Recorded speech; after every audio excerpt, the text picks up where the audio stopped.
Salut les amis, j'espère que vous allez bien. Je vais vous présenter la première interview de Samuel Eto'o après son élection au COMEX de la CAF.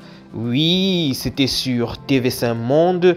Il a eu donc à accorder quelques minutes aux journalistes pour répondre à quelques questions. Mais avant, je vais d'abord vous parler de 14.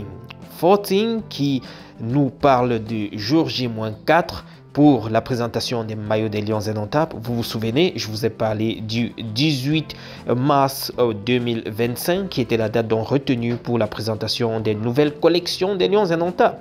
Ils nous montrent d'ailleurs sur leur page Facebook quelques petits aperçus de ce à quoi vont ressembler ces maillots-là. Ça paraît déjà quand même intéressant ce qu'on voit de près. J'espère que nous ne serons pas déçus de ce qu'ils vont nous présenter d'ici le 18. Donc, comme je le disais donc les amis, voilà pour la première actualité que je voulais partager avec vous. Je vais donc prendre Samuel Eto'o, comme je vous le disais, dans cette interview dans laquelle il donne ses premières impressions après son élection au COMEX. Il parle de rêve de gamin qui devient donc réalité.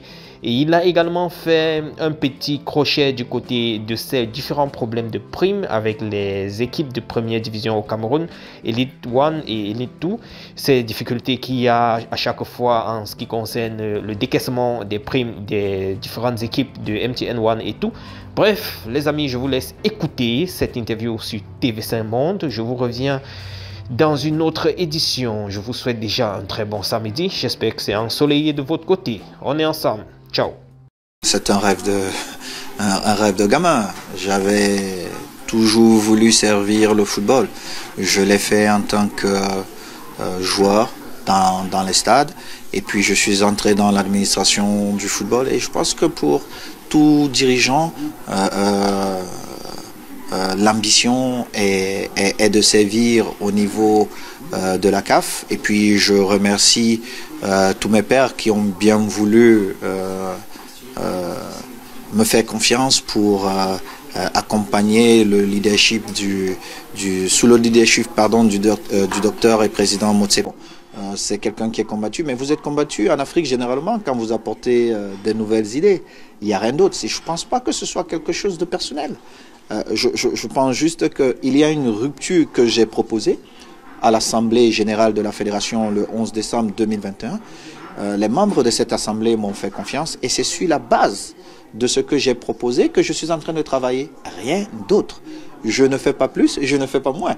Donc, très souvent, quand les gens portent leur critique, je dis, mais le 11 décembre 2021, quand on regardait, je dirais 99% des Camerounais jubilaient sur cette victoire-là. Et aujourd'hui, les mêmes 99% de personnes jubilent. Mais vous n'allez pas interdire à ceux qui sont réfractaires au changement de faire du bruit. Et ils font du bruit. Et bon, est-ce qu'ils ont raison parce qu'ils font du bruit? J'ai dit non, parce que je vous prends juste un exemple. Ce qui nous réunit autour du football, ce sont les footballeurs. Donc, au comité exécutif, nous prenons la décision de remettre les footballeurs au centre de tout, juste en demandant au président des clubs de payer leur salaire. Et certains vous disent que non, ils ne le font pas parce qu'ils ont pris l'habitude de ne pas le faire. Et ils crient partout que vous avez les sous. Mais nous, quand nous recevons l'argent de la FIFA ou de la CAF, nous avons, je crois, tous les 3 ou 4 mois, des auditeurs qui passent, qui contrôlent. Alors, si nous devons sortir l'argent qui appartient aux footballeurs, il faut bien qu'on justifie cet argent. Et la seule chose que nous demandons aux uns et aux autres, c'est de prouver qu'ils ont payé les salaires. Mais c'est pas sorcier. C'est quelque chose, pour ma part, de très simple. Parce que nous sommes passés, je crois, de 10 ou 12 millions qu'ils avaient à l'époque, et quand on payait encore à 48 millions de francs CFA. Et c'est beaucoup d'argent pour la Fédération camerounaise de football, pour les équipes de l'élite 1.